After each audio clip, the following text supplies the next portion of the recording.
saludarlos en este nuevo programa de Corrientes de Pensamiento.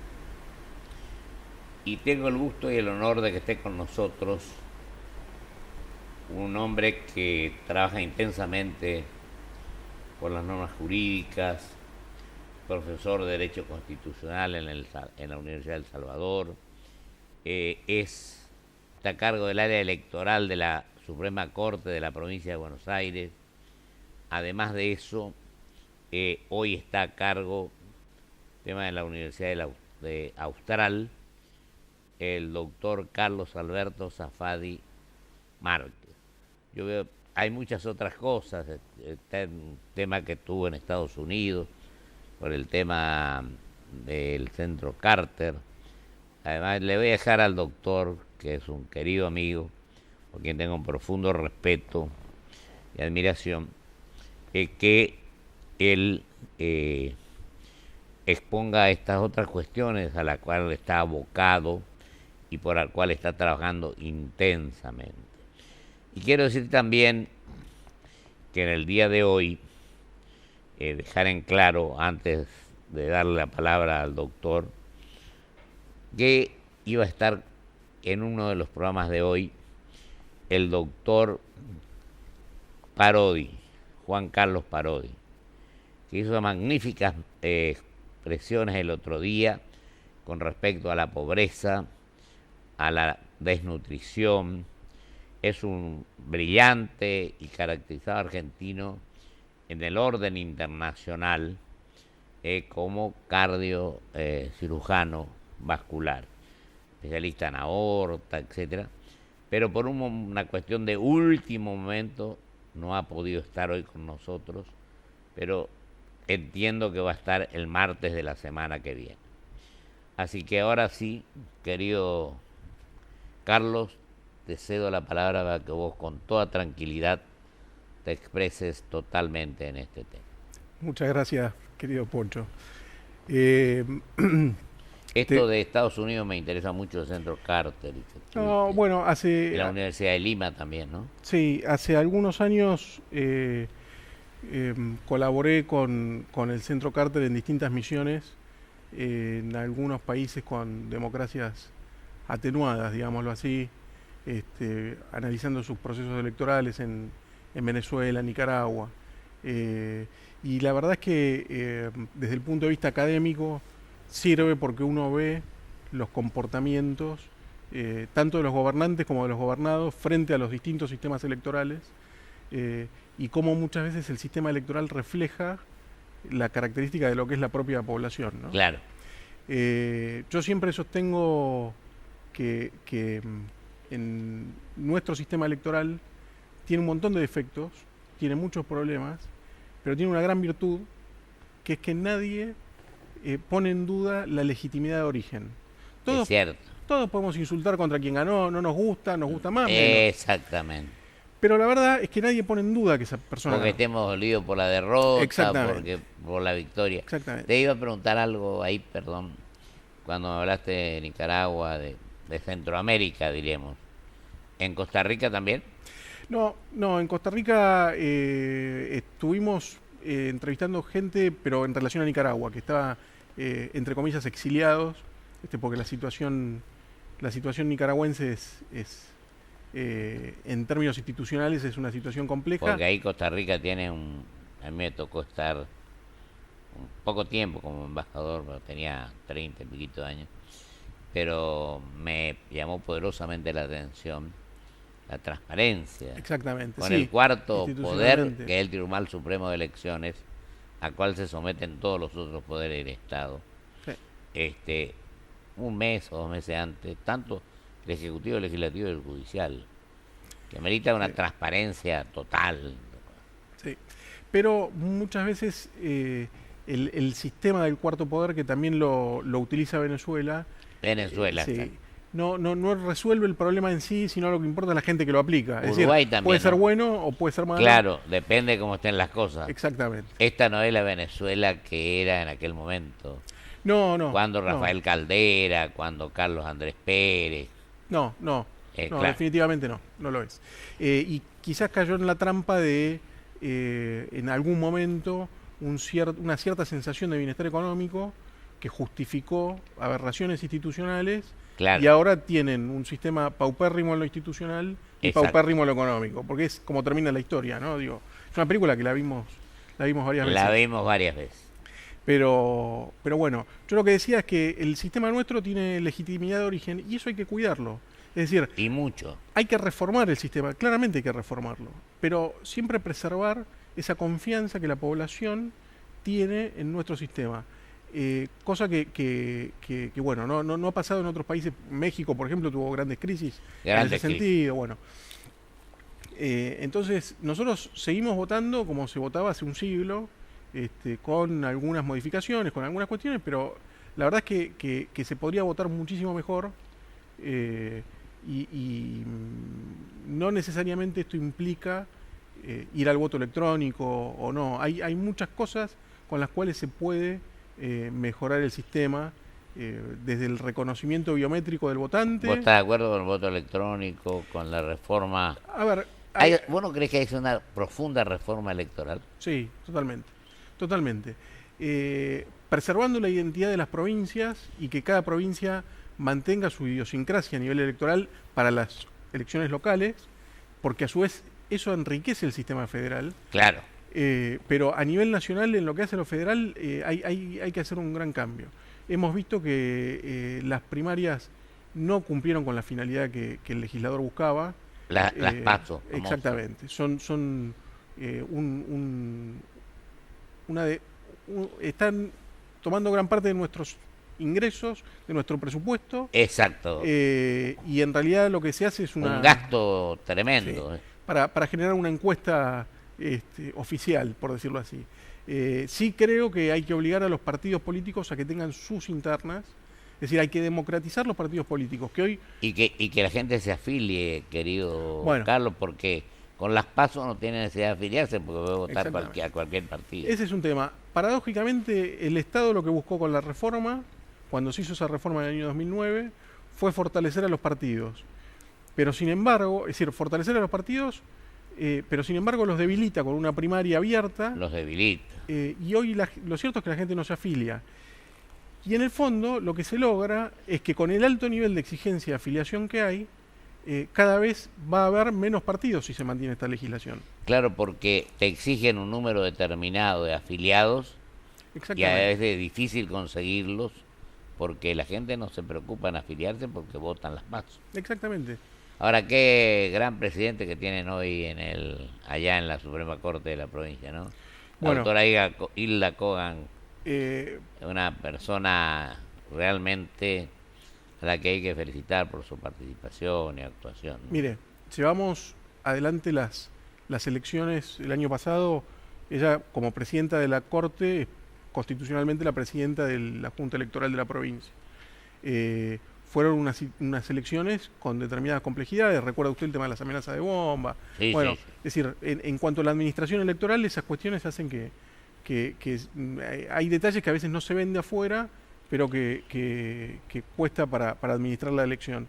Y la verdad es que la elección se llevó adelante con absoluta normalidad, y esto es como el árbitro de fútbol. Cuando el árbitro de fútbol no se nota es porque arbitró bien. Exacto. Y bueno, en ese sentido el trabajo fue... Cuando se convierte en primera figura, fue porque estamos fue mal. listos. El trabajo fue muy bueno, pero además hay otro trabajo que el ciudadano común identifica el proceso electoral con el día de la elección. Y la verdad es que hay un trabajo de todo el año, Previo, enorme. previo y posterior. Por ejemplo, este año, Prácticamente todo el año, en realidad. exactamente, se ha hecho una limpieza, entre comillas, del sistema político de partidos que no existían, pero que sí estaban generando un costo presupuestario y que eran sellos de goma. Y eso entorpece porque el partido que realmente tiene ganas de participar tiene una merma en la calidad de lo que recibe por la cantidad de partidos que son inexistentes. Bueno, se ha hecho una limpieza en ese sentido. La verdad que fue un año bastante fructífero. Después la provincia de Buenos Aires tiene una particularidad, ¿no, Carlos? Tiene la personalidad nacional, la personalidad provincial, que a veces es mucho más difícil obtenerla que la otra, ¿no? Sí, a raíz de Lo que hablábamos hoy de los afiliados, justamente. a raíz de la regulación provincial, claramente hoy es más difícil ser candidato, es decir, hay muchos más requisitos para ser candidato a diputado provincial que para ser presidente de la nación. Efectivamente. En cuanto a cantidad de avales, cantidad de afiliación, bueno, es tremendo. Pero bueno, estas son cosas que se tendrán que ir viendo. que ir normalizando y tendrán que ser tema de una reforma política. Yo creo que la multiplicidad de voces enriquece el debate político. Entonces, si nosotros dejamos en un sistema exclusivamente de dos partidos, vamos a tener problemas porque hay mucha gente que va a quedar fuera del juego del juego político y no se va a sentir representada. Yo te aseguro que va a tener una fuerte incidencia el autonomismo también a nivel nacional. No peco de optimismo, sino que creo que la gente está pretendiendo un partido más antiguo de la Argentina, del año 1872, fundado por Adolfo Alsina, que tuvo varios presidentes, Avellaneda, Pellegrini fundamentalmente, tiene razones para proyectarse.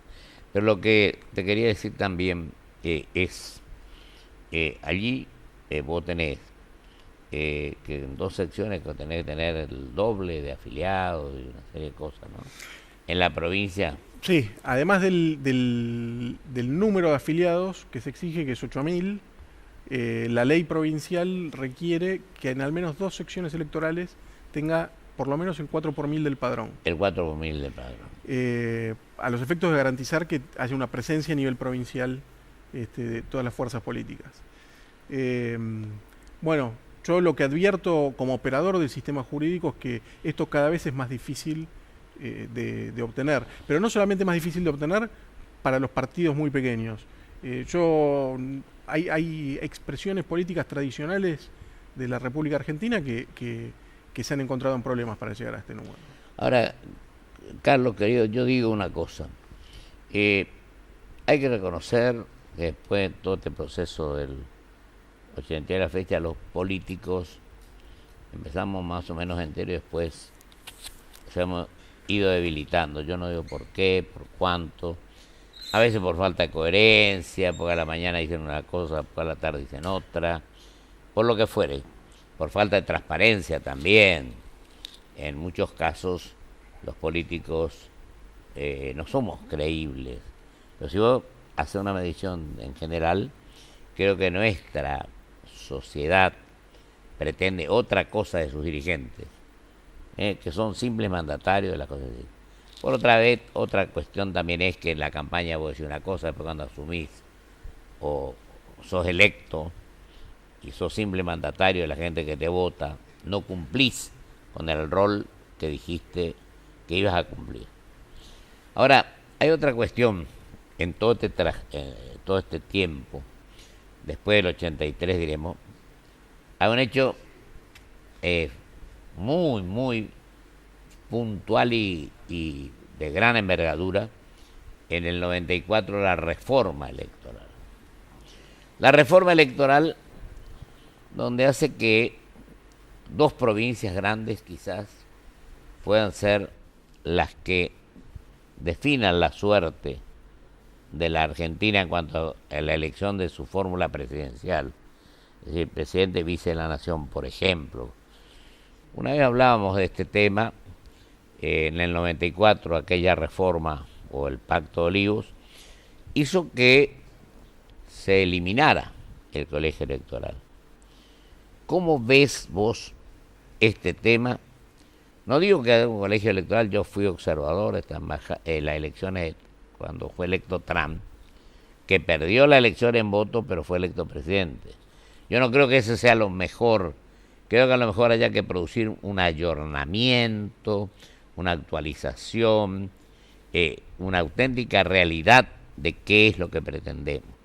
Yo te pregunto a vos, que sos un hombre tan capaz y que conocés muy bien el tema electoral, que plantee esta cuestión. Yo, con esto que te voy a decir... ¿Cuál es tu opinión? Sí, con esto que te voy a decir, voy a generar que aumente la cantidad de gente que llama por teléfono acá, para dos cosas. Primero, para insultarte a vos por ponerme a mí, y segundo, por lo que voy a decir, porque es absolutamente antipopular.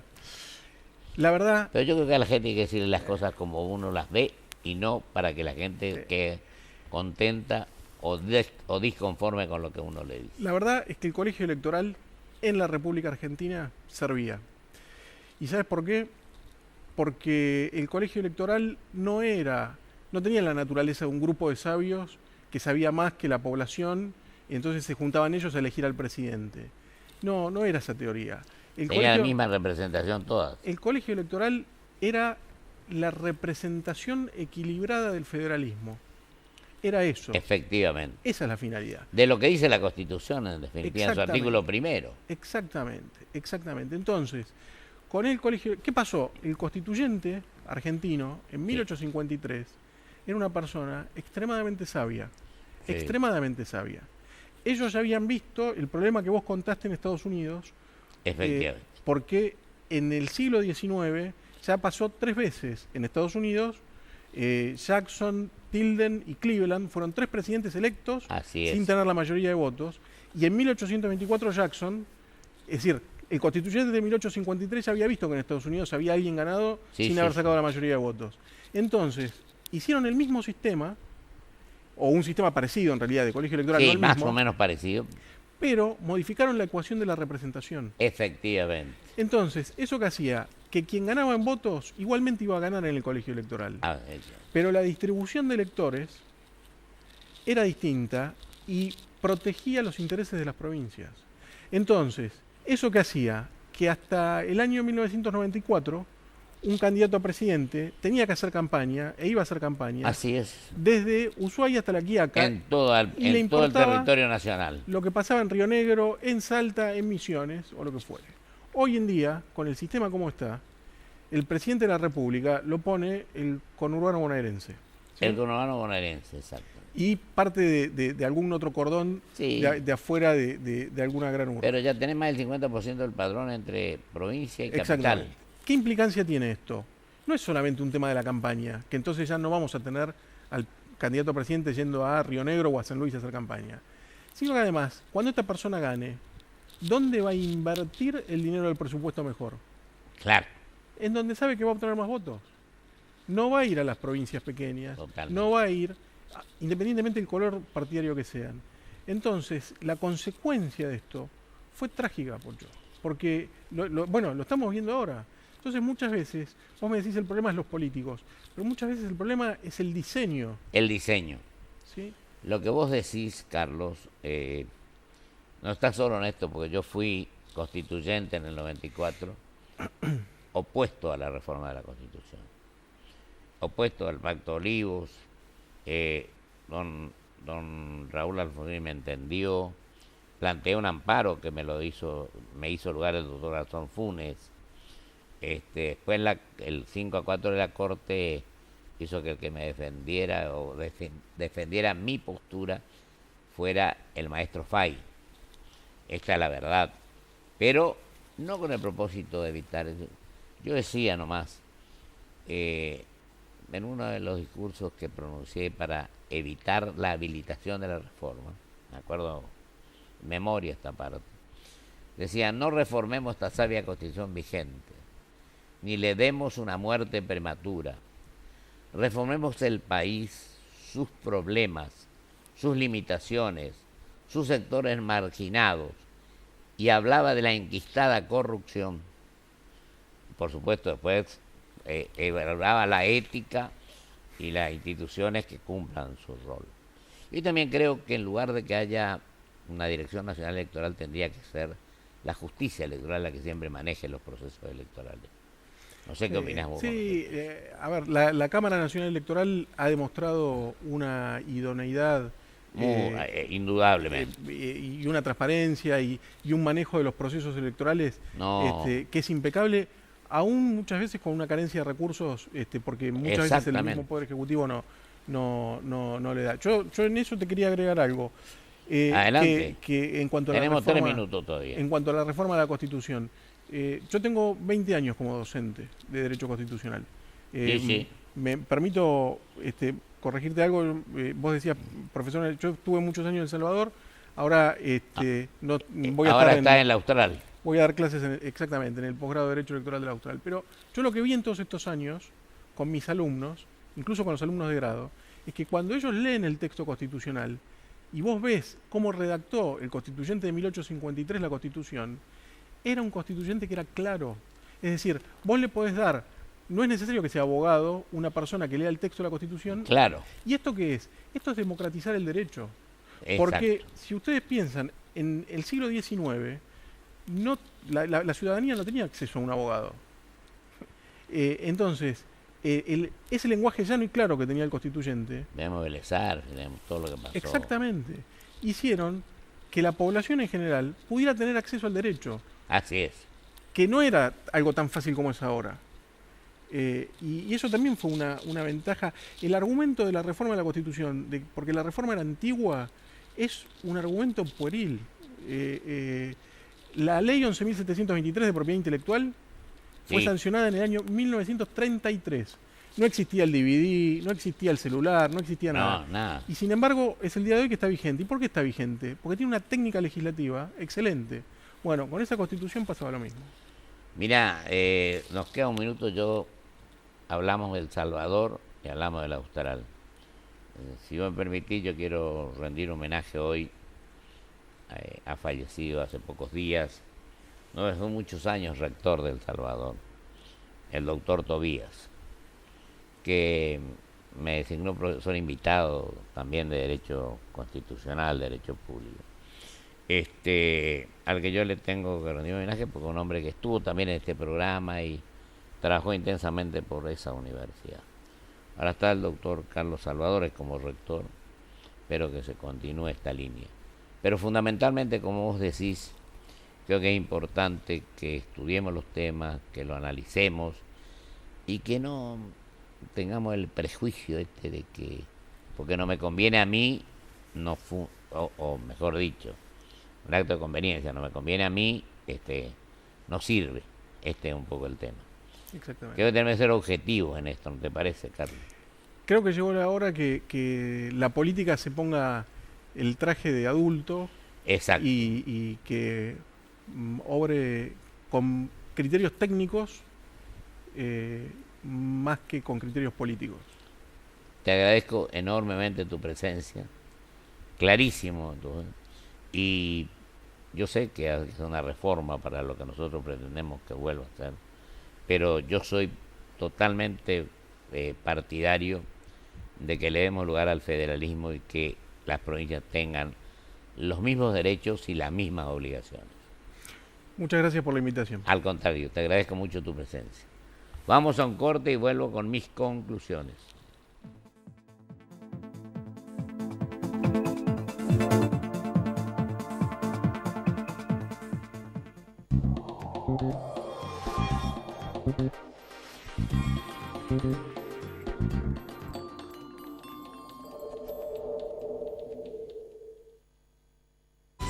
En la Ciudad Autónoma de Buenos Aires, vivir mejor es ley.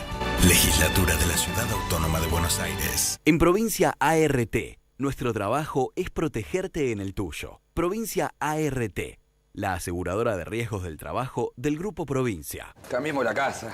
¿Por qué no sacamos un hipotecario Hugo en el Galicia y nos sacamos las ganas? Somos una pareja de Galicia, ¿no? Imagínate si fuésemos la pareja del Destapacañerías. Bueno, que alguien necesita ayuda. Ay, señor Plumber, otra vez se atascó mi retrete. Tranquila, yo me encargo. Oh. Tenés razón. Menos mal que somos la pareja de Galicia, ¿no? Sí. Bueno, pedí el préstamo hipotecario, dale. BancoGalicia.com. Grupo Petersen, desde 1920, construyendo el país.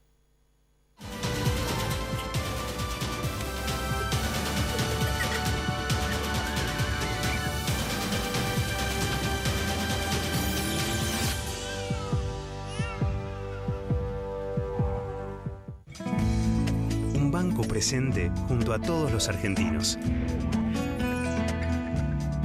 Banco Nación. En PAMI, convocamos a profesionales de la salud de todo el país a sumarse a nuestro equipo de médicos de cabecera. Ingresá a www.pami.org.ar para informarte sobre los requisitos. PAMI.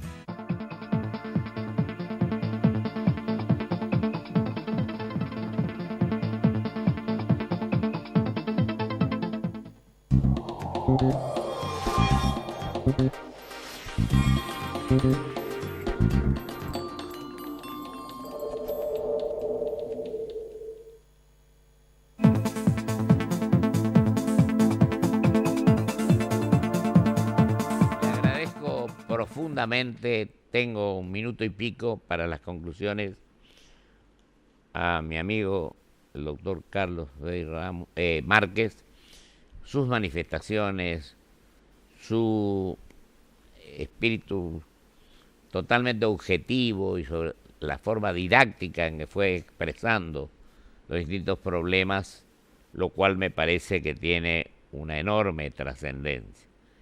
Trascendencia institucional, diría yo, para que la gente vuelva a creer en la dirigencia, para que la gente vuelva a creer que las cosas se hacen de acuerdo a las normas que se vayan concretando para recuperar la credibilidad y sobre todo el espíritu de que se sirve a la opinión pública y no es una vocación de servicio y no es el beneficio personal. Y digo yo, con lo que decía mi amigo el doctor Carlos, que es fundamental la reformulación política, las reformas en definitiva que hay que hacer, el fortalecimiento interno de los partidos, el que existan todos los partidos que las circunstancias exigen, y además que sea en definitiva la justicia electoral la que maneje los procesos electorales con la idoneidad y capacidad que tienen los integrantes, sobre todo de la Cámara Nacional Electoral.